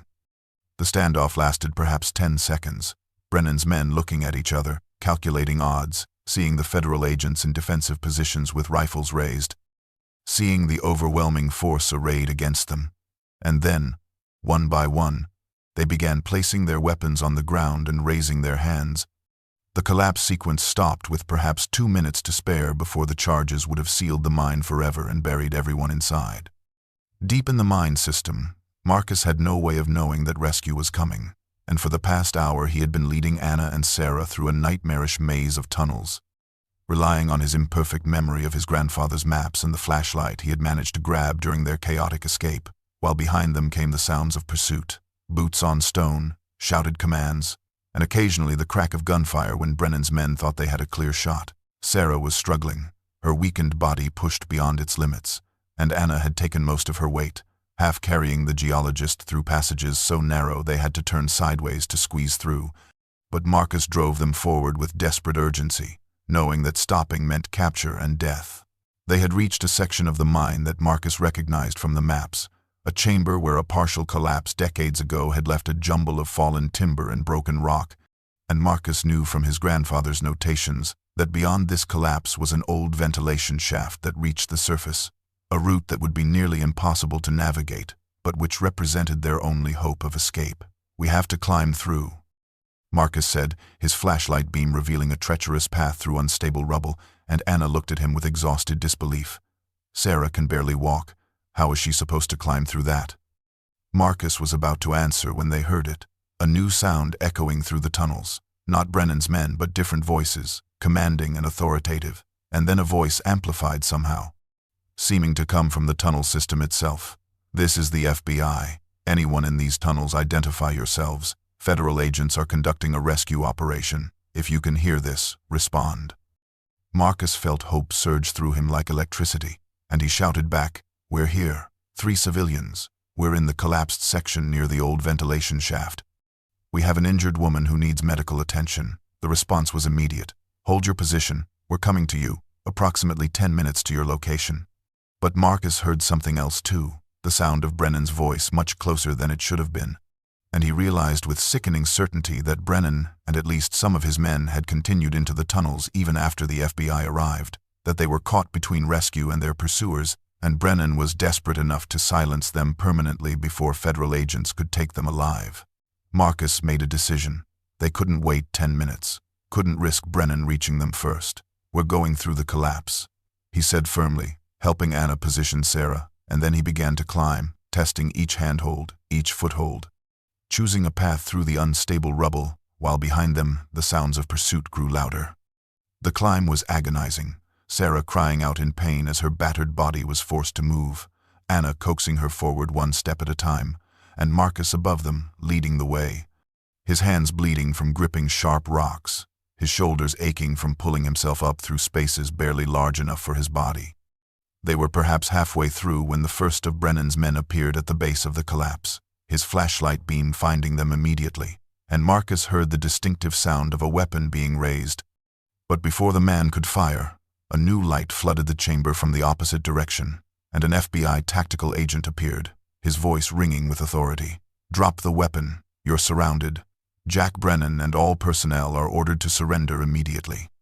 What followed was a tense standoff in the underground darkness, federal agents pouring into the chamber from multiple access points, their overwhelming numbers and superior positions making resistance futile. And Marcus watched from his perch in the collapsed section as Jack Brennan, his face twisted with rage and defeat, slowly placed his weapon on the ground and raised his hands, his men following suit, the game finally over. FBI agents helped Marcus, Anna, and Sarah through the rest of the collapse, and Marcus insisted on continuing toward the ventilation shaft despite offers to guide them back through the main tunnels, some instinct telling him that the mine system wasn't stable, that something was wrong. They reached the old ventilation shaft, a vertical tunnel perhaps 4 feet in diameter with rusted metal rungs set into the stone walls, and Marcus went first, testing each rung, climbing up toward a distant circle of daylight that seemed impossibly far away, and then pulling Sarah up after him while Anna pushed from below, the three of them ascending in agonizing increments toward freedom. They emerged into blessed daylight, collapsing on the grass of a small clearing on the mountainside, their lungs burning from the exertion and the thin mine air, and it was then that Marcus heard it. A deep groaning rumble from beneath their feet, and they turned to see dust and debris shooting from the ventilation shaft they had just exited. The sound of massive structural failure echoing up from the depths as portions of the old mine system, weakened by the tremors of running feet, and perhaps by time itself, began to collapse. Sections of tunnel caving in, sealing forever the dark passages where they had nearly died. The scene at the mine entrance in the hours following the rescue was controlled chaos, with FBI agents processing evidence, EPA investigators documenting the dumping sites, and paramedics treating Sarah Martinez, whose condition was serious enough to require immediate helicopter evacuation to the hospital in Missoula. But before she was loaded onto the medical helicopter, she spent 20 minutes with Special Agent Diana Reeves, providing a preliminary statement that would prove to be the foundation for the largest environmental crimes prosecution in Montana history. Sheriff Wade Carter sat in the back of an FBI vehicle, his hands cuffed behind him, his face pale with the realization that his carefully constructed world of corruption and payoffs had collapsed in a matter of hours. And when agents searched his office at the county courthouse later that evening, they found a safe containing over $200,000 in cash, detailed ledgers documenting payments from Sentinel Mining Corporation dating back 8 years, and most damning of all, a burner phone with text messages to Jack Brennan discussing the Chen problem and the need to make it permanent before the evidence surfaces. Dale Mercer was arrested at Sentinel's regional office in Kalispell, where he was frantically attempting to delete files from his computer when federal agents burst through the door with a warrant, and the IT forensics team would later recover emails that painted a picture of a man who had overseen the illegal dumping operation with cold efficiency, negotiating disposal fees with other corporations, arranging payoffs to officials, and maintaining what he called in one particularly incriminating email, the circle of silence, through intimidation, and when necessary, violence. The arrests of Sentinel Mining's executive team happened simultaneously across 3 states, a coordinated operation that netted the CEO, the CFO, the head of operations, and 12 regional managers, all of them taken into custody in dawn raids that made the morning news and sent Sentinel's stock price plummeting by 60% before trading was halted.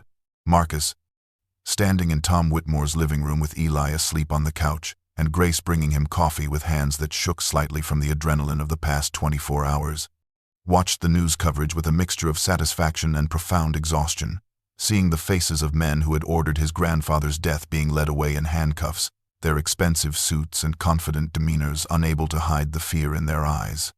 But it was the evidence cache that transformed what might have been a relatively contained corporate crime case into a sprawling investigation that reached into the highest levels of Montana's government. And when FBI agents, guided by Marcus and using his grandfather's precise notations, retrieved the waterproof containers from the sealed chamber deep in the mine, the contents proved to be even more damaging than anyone had anticipated. The internal Sentinel documents included not just evidence of illegal dumping but detailed records of a corruption network that had taken years to build.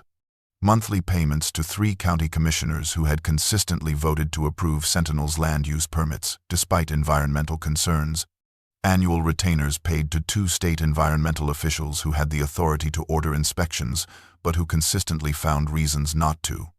And most shocking of all, campaign contribution records showing that Senator Peter Coleman, who chaired the state's Natural Resources Committee, had received over $500,000 in donations from shell companies that forensic accountants would later trace directly back to Sentinel Mining. The investigation expanded rapidly as each arrested individual, faced with decades in federal prison, began to cooperate, providing testimony that implicated others in exchange for reduced sentences, and the cascade of revelations painted a picture of systematic corruption that had allowed Sentinel to operate its illegal dumping scheme for over 15 years, poisoning water supplies that served an estimated 50,000 people across 3 counties. Within a week of the initial arrests, 3 state legislators had resigned. The head of Montana's Department of Environmental Quality had been placed on administrative leave pending investigation, and federal prosecutors were preparing a RICO case that would argue Sentinel Mining Corporation had operated as a criminal enterprise, making the company itself subject to seizure and dissolution. Marcus stood in the hospital room where Dr. Sarah Martinez was recovering, her color slowly returning as IV fluids and proper nutrition began to reverse months of deprivation, and she looked up at him with tears streaming down her face. "James would be so proud of you," she whispered, her voice still weak but growing stronger each day. "He spent years building that evidence, knowing he might not live to see justice, and you finished what he started. You and that brave little brother of yours, you broke the circle of silence." Marcus thought of his grandfather, a man he had never met but whose legacy had shaped the course of his life. And he understood finally that inheritance wasn't just about property or possessions, but about carrying forward the unfinished work of those who came before, about standing up when it would be easier to walk away, about protecting the truth even when powerful people wanted it buried. The farmhouse and surrounding property had been transformed into what looked like a military operation, with FBI vehicles parked in every available space, agents in windbreakers moving purposefully between the house and the mine entrance, evidence technicians photographing and cataloging every inch of the property, and EPA investigators in protective gear taking soil and water samples from dozens of locations marked with orange flags. And it was into this organized chaos that Marcus finally returned, having spent 6 hours being debriefed by federal agents, giving statements, providing every detail he could remember about the journals, the evidence cache, and the events that had nearly cost 3 lives. Tom Whitmore's truck pulled up to the farmhouse in the late afternoon, and Marcus barely waited for it to stop before he was out and running, because there, standing on the porch with Grace Whitmore's hand on his shoulder, was Eli, and the sight of his little brother safe and whole made something break inside Marcus that he hadn't even realized was being held together by sheer force of will. He swept Eli into his arms, lifting the 7-year-old off his feet, and both brothers were crying, Marcus's tears of relief and gratitude mixing with Eli's tears of exhaustion and released terror. And for a long moment they just held each other while federal agents politely worked around them, understanding that some things were more important than their investigation. "You saved my life," Marcus whispered into his brother's hair, his voice breaking. "Eli, you walked 15 miles through the wilderness. You were so brave. I'm so proud of you." Eli pulled back, his small face still showing the scratches and bruises from his journey, his eyes rimmed with the kind of exhaustion that comes from pushing a body beyond what it was meant to endure. But there was pride there too, shining through the trauma. "I remembered what you taught me," Eli said, his voice small but steady. "I remembered to use the sun to know which way to go, and to drink water from streams, and to keep walking even when I was scared. You said being brave doesn't mean not being afraid. It means doing what you have to do even when you're terrified. So that's what I did." Marcus felt his throat tighten with emotion, thinking of all the casual conversations they'd had during their drive to Montana, the survival lessons he'd shared almost without thinking, never imagining his little brother would need to use them to save both their lives. And he understood then that the bond between them, forged in the shared trauma of losing their mother and growing up in the orphanage, had been tested in ways that would have broken many people, but had somehow made them stronger. Grace Whitmore approached, her kind face creased with concern, and she placed a gentle hand on Marcus's shoulder. "That boy has more courage than most grown men I've known," she said softly. "He showed up on our doorstep looking like he'd been through a war, and the first words out of his mouth were about saving you. Not once did he think about his own safety. He just wanted his brother back." Marcus looked at Grace with gratitude that went beyond words, understanding that this elderly couple had not only cared for Eli, but had mobilized the resources that saved them all. And he made a mental note that once the chaos settled, he would find a way to properly thank them for their role in breaking the case. Special Agent Diana Reeves emerged from the farmhouse carrying several evidence bags, and she paused when she saw Marcus and Eli, her professional demeanor softening slightly. "Your grandfather's evidence is extraordinary," she said, her voice carrying genuine respect. "The documentation, the organization, the sheer persistence it must have taken to compile all of this while being actively threatened. James Chen was a remarkable man. And because of what he started and what you finished, we're going to be able to shut down illegal dumping operations not just here but potentially across the entire western United States. This case is going to change how we prosecute environmental crimes." That evening, after most of the federal agents had departed and the property had finally grown quiet, Marcus received a phone call from the hospital in Missoula, and Dr. Sarah Martinez's voice, still weak but filled with emotion, came through the speaker. "Marcus, they're telling me what Eli did, how he walked through the wilderness to get help, and I need you both to know that you saved my life.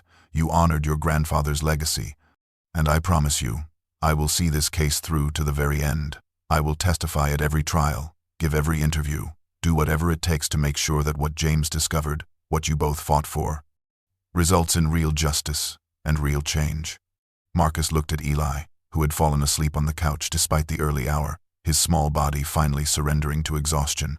His stuffed rabbit clutched tightly against his chest, and Marcus thought about inheritance, about how his grandfather had left them not just property but purpose, not just evidence but a calling to protect truth in a world where powerful people preferred lies.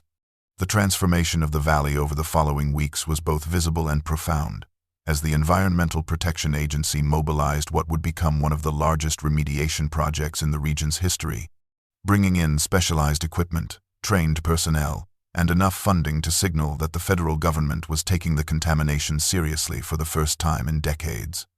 Marcus watched from the farmhouse porch as crews in hazmat suits cordoned off mine entrances with bright yellow tape and warning signs, as drilling rigs were positioned to take core samples from dozens of locations, and as a mobile water treatment facility, the size of a semi-trailer, was installed near the contaminated creek that ran through the eastern portion of the property, its pumps working day and night to filter toxins from water that had been poisoning families for 15 years. The EPA's preliminary assessment, released to the public and the media after 2 weeks of intensive testing, was even worse than James Chen's documentation had suggested. Arsenic levels in some water sources were 300 times above safe drinking levels. Lead contamination extended across a watershed serving 12 communities, and soil samples revealed heavy metal concentrations that would require the removal of thousands of cubic yards of earth and its treatment as hazardous waste. The report estimated that full remediation would take 5 years and cost over $200 million, expenses that would be paid through the seizure and liquidation of Sentinel Mining Corporation's assets, and every dollar spent would serve as a testament to James Chen's refusal to stay silent. The media attention was overwhelming and relentless, transforming the quiet valley into a destination for journalists from every major news outlet in the country, and Marcus found himself giving interviews he had never wanted to give, standing in front of cameras and explaining how his grandfather had spent the last years of his life documenting crimes that everyone in power had chosen to ignore. The farmhouse, once isolated and forgotten, became a symbol, and reporters stood in the clearing describing it as the humble headquarters of a one-man environmental crusade, and the place where corporate corruption finally met its match. Anna Reeves, recovered from her ordeal and energized by having the biggest story of her career, worked 18-hour days, publishing a series of articles that began with the Sentinel mining case, but rapidly expanded into something much larger and more damaging to the entire mining industry. Her investigation, supported now by the resources of a major national newspaper that had hired her based on her breaking of the Sentinel story, revealed a pattern that was both systematic and shocking. Across Montana, Wyoming, Colorado, Nevada, and Idaho, at least 47 abandoned mine sites showed evidence of illegal dumping, and her team of researchers, working with EPA whistleblowers and former mining industry employees who felt protected enough by the Sentinel prosecutions to finally come forward, documented an industry-wide practice of using old mine shafts as cheap disposal sites for everything from industrial solvents to radioactive waste from medical facilities. Anna's articles named names, published internal corporate documents obtained through court orders, and most powerfully, told the stories of families who had lost loved ones to cancers and neurological diseases that could now be directly linked to contaminated water supplies, giving faces and names to the abstract concept of environmental crime, making readers understand that every decision to illegally dump toxic waste was a decision to sacrifice human lives for corporate profit. The public response was immediate and furious.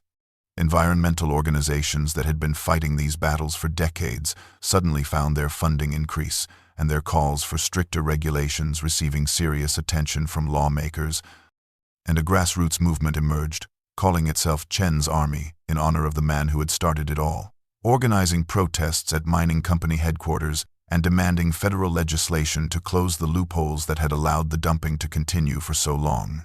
Marcus received letters from across the country, hundreds of them, from people thanking him and his grandfather, from families who had lost loved ones to mysterious illnesses and now finally understood why, from scientists and activists who said James Chen's documentation had provided the evidence they had been seeking for years, and from children Eli's age, who wrote in crayon that they thought Eli was a hero for walking through the forest to save his brother. The attention was exhausting and sometimes overwhelming, but Marcus understood it was necessary, that sunlight was the best disinfectant for corruption, and that his grandfather's work was finally achieving what it had always been meant to achieve. Not just the punishment of individual criminals, but a fundamental change in how society addressed corporate environmental crimes. 6 months had passed since the arrests, 6 months during which the legal machinery of justice had ground forward with the slow inevitability of mountains eroding into the sea. And Marcus had watched as Sentinel Mining Corporation, once a multi-million-dollar entity with political influence spanning 3 states, had been systematically dismantled through criminal prosecutions, civil lawsuits, and regulatory actions that left nothing but a shell company whose only remaining assets were earmarked for environmental remediation and victim compensation. The settlements had been substantial, larger than Marcus had ever imagined possible, with the bankruptcy court allocating funds not just for the EPA's cleanup efforts but for communities affected by the contamination, for medical monitoring programs that would track the health of exposed populations for decades, and significantly, for the establishment of an environmental advocacy organization that would continue James Chen's work of protecting rural communities from corporate malfeasance. Marcus had never wanted to be a public figure, had never imagined himself running a non-profit organization, but as he stood in the renovated farmhouse, looking at the transformation that had taken place over months of careful work, he understood that some responsibilities chose you rather than the other way around, and that his grandfather's legacy demanded stewardship by someone who understood what was at stake. The farmhouse had been gutted and rebuilt from the inside out, preserving its historic log exterior and century-old craftsmanship, while creating a modern workspace that could accommodate staff, researchers, and visiting journalists, with the main room transformed into an open office space with desks and computer equipment. His grandfather's old study converted into a conference room where walls displayed enlarged photographs of James Chen at work, and the upstairs bedrooms renovated into private offices and a small library housing environmental law resources and scientific databases. The basement, once the site of so much fear and mystery, had been completely reconstructed, the hidden tunnel sealed permanently at Marcus's insistence, and the space converted into a secure archive, where the original evidence from his grandfather's investigation was preserved in climate-controlled storage, available to researchers and prosecutors but protected from the elements that had nearly claimed it. On a bright October morning, with the mountains already dusted with the first snow of the season, Marcus stood on the newly rebuilt porch and watched as the sign was installed above the entrance. James Chen, Environmental Foundation, protecting communities, demanding accountability, honoring truth. The words carved in wood by a local craftsman who had been one of Tom Whitmore's friends and who had donated his labor because, as he said, James Chen had tried to protect his grandchildren's drinking water. Dr. Sarah Martinez emerged from the house, walking with only a slight limp, the last visible reminder of her ordeal. Her healthy weight restored and her eyes bright with the purpose that came from turning trauma into action. And she stood beside Marcus, both of them looking at the sign with a mixture of pride and somber determination. She had accepted Marcus's offer to become the Foundation's first executive director, bringing her scientific expertise and her insider knowledge of mining industry practices to an organization dedicated to ensuring that what happened in this valley would never happen again anywhere else. "Your grandfather would be amazed," Sarah said softly, her hand resting on the porch rail. He worked alone for so many years, thinking he was the only one who cared. And now, look at this, we have a staff of 8. Partnerships with 3 major universities, funding for at least 5 years of operations, and calls coming in every week from communities across the country, asking for our help investigating suspected contamination. Marcus nodded, thinking of the journey that had brought them here. From the day he and Eli had arrived at this property knowing nothing about their grandfather, to this moment when James Chen's crusade had become an institution that would outlive them all. The Foundation's mission was ambitious but clear: to provide scientific expertise and legal support to rural communities facing environmental threats from extractive industries, to train citizen scientists in water testing and environmental monitoring, to advocate for stronger regulations and enforcement, and to preserve and share the lessons learned from cases like Sentinel mining, so that the patterns of corruption and negligence that had enabled such crimes would be harder to repeat. Eli, now 8 years old and attending the local elementary school where he was thriving despite the trauma of the previous year, had insisted on being present for the sign installation. And he stood beside his brother wearing a jacket against the cold, his face serious as he watched the workers secure the wooden sign in place. "Do you think Grandpa knows?" Eli asked, his small voice carrying the philosophical weight of a child trying to understand death and legacy. Marcus put his arm around his brother's shoulders, pulling him close. "I think he knows, buddy, and I think he's proud of both of us. We finished what he started." The sun was beginning its descent toward the Bitterroot Mountains, painting the sky in shades of copper and gold that seemed to set the snow-capped peaks ablaze. And Marcus stood on the porch of the farmhouse with Eli beside him, both brothers watching the daily miracle of sunset in a place that had become, against all odds and through trials neither could have imagined, their home. It had been nearly a year since they first arrived at this property, 2 orphans carrying everything they owned in a duffel bag and a backpack, knowing nothing about their grandfather or the secrets buried in the Montana wilderness. And in that year they had lived through enough fear, danger, and discovery to fill several lifetimes. But they had also found something that neither had ever really possessed: a place where they belonged, a purpose that gave meaning to the loss and struggle, and a connection to family that transcended death and time. The farmhouse behind them was alive with activity: Foundation staff finishing their work for the day, researchers compiling data on new cases that communities had brought to their attention, and Dr. Martinez in the conference room conducting a video call with EPA officials about expanding remediation efforts to other contaminated sites. And the sounds of purposeful work, of people united in a common mission, had replaced the oppressive silence that had greeted Marcus and Eli on that first frightening day. The land itself had been transformed, the contaminated areas cordoned off and being systematically cleaned, the water running clear again in streams where it had run poison-laden for 15 years. And new growth was already visible in places where the toxic soil had been removed and replaced, nature beginning the slow work of reclaiming what had been stolen from it. In the clearing below the porch, workers were putting the finishing touches on a memorial that Marcus had commissioned, a large piece of polished granite set on a foundation of native stone. And even from the distance, he could read the words that had been carved with such care: "In memory of James Chen, Rebecca Thornton, David Park, and Michelle Reeves, environmental activists who gave their lives protecting this land and its people. Their courage lives on in those who continue the fight for truth and justice." Eli leaned against the porch rail, his small frame no longer quite as small as it had been a year ago. Growth and regular meals, and the security of a stable home, adding inches to his height and a healthiness to his face that had been absent in their orphanage days. And he turned to look up at Marcus, with eyes that held both the innocence of childhood and the premature wisdom of someone who had been tested by circumstances no 8-year-old should have to face. "Marcus," Eli said, his voice carrying a question that was part hope and part fear, "can we stay here? I mean really stay, not just for now but forever. Can this be our home?" Marcus felt his throat tighten with emotion, remembering all the temporary places they had lived, all the times Eli had asked if they could stay somewhere only to be told they had to move again, all the instability and uncertainty that had defined his brother's short life. And he understood that what Eli was really asking was whether the chaos was finally over, whether they had found a place where the ground wouldn't shift beneath their feet, whether home was something they could finally count on. He knelt down so he was at eye level with his brother, his hands on Eli's shoulders, and he spoke with a certainty that came from deep in his chest. from a place of absolute conviction. We're home. Buddy, this is it. This is where we stay. You can make friends and know you'll see them next year. You can plant a garden and watch it grow. You can be a kid without worrying about what comes next.